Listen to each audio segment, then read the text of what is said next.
బడేటి బుచ్చి గారి కుటుంబానికి అంటే చిరంజీవి మెగాస్టార్ చిరంజీవి గారి కుటుంబం తొలి నుంచి కూడా పరిచయాలు ఉన్నాయనేది అందరికీ తెలిసినదే. అయితే పవన్ కళ్యాణ్ జనసేన పార్టీ పెట్టిన తర్వాత పవన్ కళ్యాణ్ గారికి మీరు ఫోన్ చేశారా, పవన్ కళ్యాణ్ గారే మీకు ఫోన్ చేశారా? ఆయన నాకేం ఫోన్ ఏం చేయలే. మీకు ఫోన్ చేసి పార్టీలోకి ఆహ్వానించారు.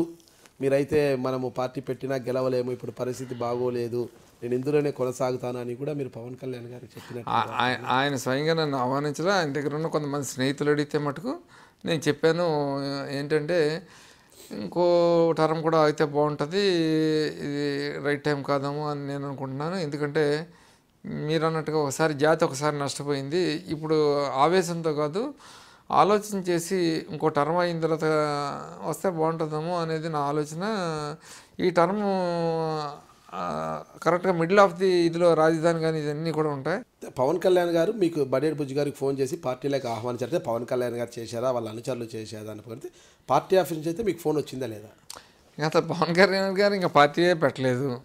పార్టీ జనసేన పార్టీ అనౌన్స్ చేశారు అనంతపురం జిల్లా జనసేన పార్టీ అనేది నేను ఎలక్షన్లో కంటెస్ట్ పార్టీని రిజిస్టర్ చేసేటైతే కంటెస్ట్ చేస్తానని ఎక్కడ చెప్పలేదు. అనంతపురం జిల్లాలో చెప్పారు కదా, పార్టీ కార్యాలయం అనంతపురం నుంచే ప్రారంభిస్తాము, ఇక్కడి నుంచే పోటీ చేస్తామని కూడా అనంతపురం బహిరంగ సభలో చెప్పారు. అనంతపురం అన్నారు. ఏలూరులో రిజిస్ట్రేషన్ చేసినప్పుడు ఏలూరులో ఓటు హక్కు పెట్టా, ఏలూరులో నివాసం ఉంటాం అంటున్నారు. ప్రాక్టికల్గా ఏది జరగట్లేదు. ఇక్కడ నేనేది ఏంటంటే ఆయన ఒక ఆవేశంతో రాజమండ్రి సభలోకి పోయినప్పుడు ఆయన స్పీచ్లో చూసుకుంటే మీరు మరి ఆయన కార్యవర్గం ఏది లేకుండా ఫస్ట్ మీటింగ్లోనే ఆయన మనం భవిష్యత్తులో కమ్యూనిస్ట్ పార్టీలో పోతున్నాం అన్నాడు. ఆయన అసలు భారతదేశంలో ఇప్పుడు భారతదేశంలో కమ్యూనిస్ట్ పార్టీ ఎక్కడ ఉందో, ఆంధ్రప్రదేశ్లో కమ్యూనిస్ట్ పార్టీ ఏ స్థితిలో ఉందో ఒక్కసారి మీరు ఆలోచన చేయండి.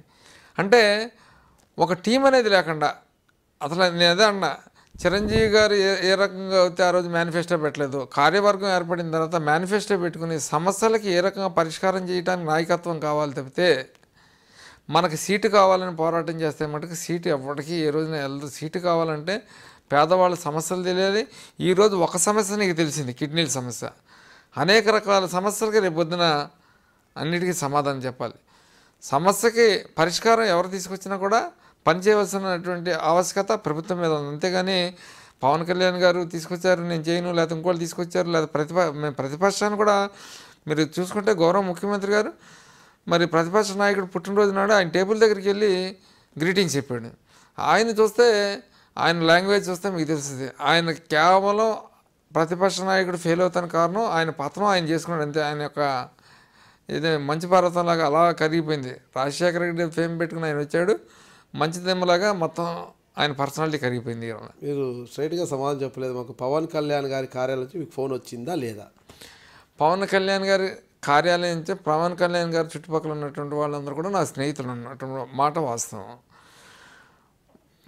కానీ వాళ్ళు నన్ను పార్టీలోకి రమ్మని కానీ ఇంకోటి కానీ నన్ను ఆహ్వానించలేదు. నేను మటుకు మామూలుగా అన్నాను, ఏమని అంటే ఇప్పుడు పెడతాం కరెక్ట్ కాదేమో, ఒకసారి ఆలోచన చేస్తే బెటర్గా ఉంటుంది అని. అంటే ఆయన మన మాట వింటాడా ఏంటి అనేది అన్నారు. కానీ ఇప్పుడు పోటీ చేయటం అనేది కరెక్ట్ సమయం కాదనుకుంటున్నాను. ఎందుకంటే ఆ రోజు కూడా నేను చిరంజీవి గారు పార్టీ పెడతాను అన్నప్పుడు కూడా ఇప్పుడు రాజకీయ శూన్యత లేదండి, ఇప్పుడు ఉన్నది అవినీతి మీద ఉంది. అవినీతి మీద మనం పోరాటం చేయాలంటే జయప్రకాష్ నారాయణ లాంటి వాళ్ళని కలుపుకొని మనం చేస్తే బాగుంటుందని ఆ రోజు కూడా సూచన ఇచ్చా.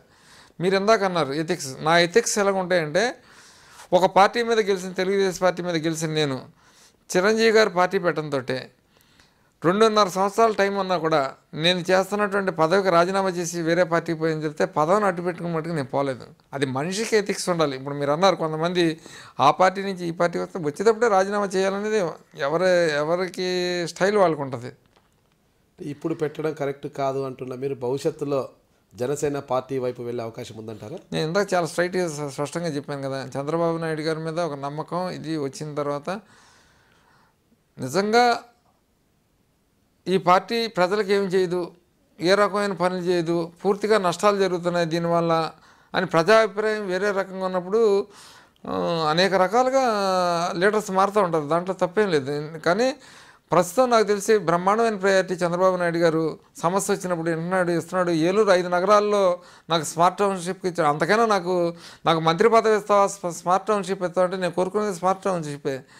నేను ఇంకా శాటిలైట్ టౌన్షిప్ ఆడదలుచుకున్నాను.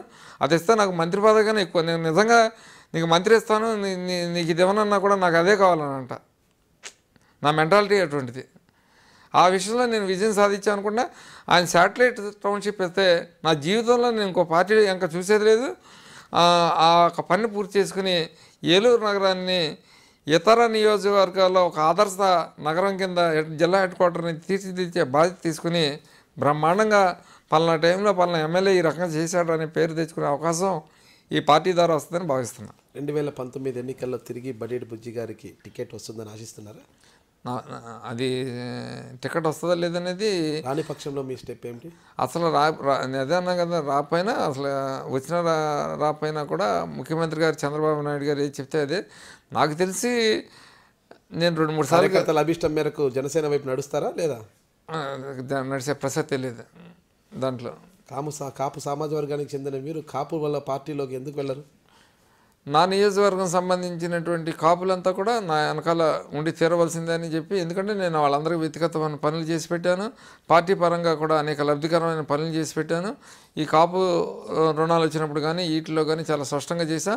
అయినప్పటికీ కొంత యూత్ ఎవరైనా వెళ్తే వెళ్ళొచ్చు, కానీ దానివల్ల నా నియోజకవర్గం సంబంధించి మటుకు డ్యామేజ్ అయితే పెద్దగా జరగదు.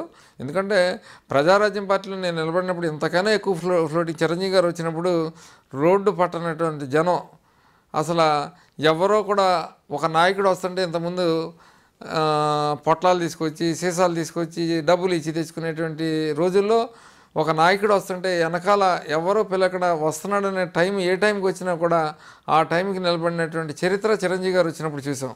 అటువంటి నాయకుడు వచ్చినప్పుడే సామాజిక వర్గం అంతా కూడా ఒక సైడ్ లేదు. అందుకని ఆ రోజు రాజశేఖర రెడ్డి గారు కొద్దిగా బలంగా ఉన్నాడు. వాస్తవం కొంతమంది చెప్పలేరు, కొంతమంది భయపడతారు మా పార్టీలో వాళ్ళు కూడా. నేను బడేటి బుజ్జిని, తెలుగుదేశం పార్టీ ఏలూరు శాసనసభ్యుడిని. మీరు చూస్తుంది ఐ డ్రీమ్ మీడియాని.